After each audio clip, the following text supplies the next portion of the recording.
أعوذ بالله من الشيطان وطيب المملك الأوطان.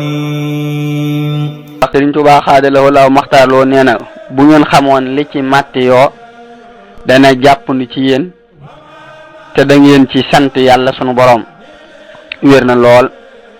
yooyu mas nañoo bëri gànnaar lool. sëriñ bi wax ni bokk na ci mbir yi gën a gànjaru mbir moo xam ni ci ay tegtal yu la koy tegtal rek nga koy xame ndax lu ne am na sabab waaye maa ngi leen di dénk tuub ndax yàlla ci lay fare ñaawteefi bu ngeen bëggee tuub ga gën a rafet nag bis bu ne ni ngeen yéenee def li leen yàlla digal ak bàyyi lim leen tere. bu ngeen defee loolu rek yàlla dana leen dimbali ci topp ndigalam te bu ngeen defee ab rëcc mu jéggaleen day leen yéene aw yiw nag ci mbir mu ne wér na lool.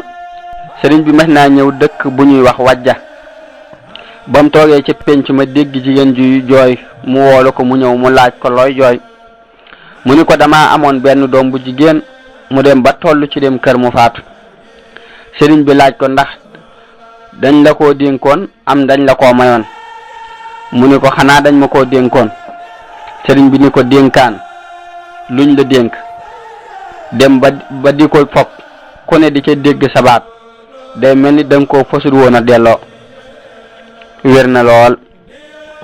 أعوذ بالله من الشيطان وطيب المملك الأوطان.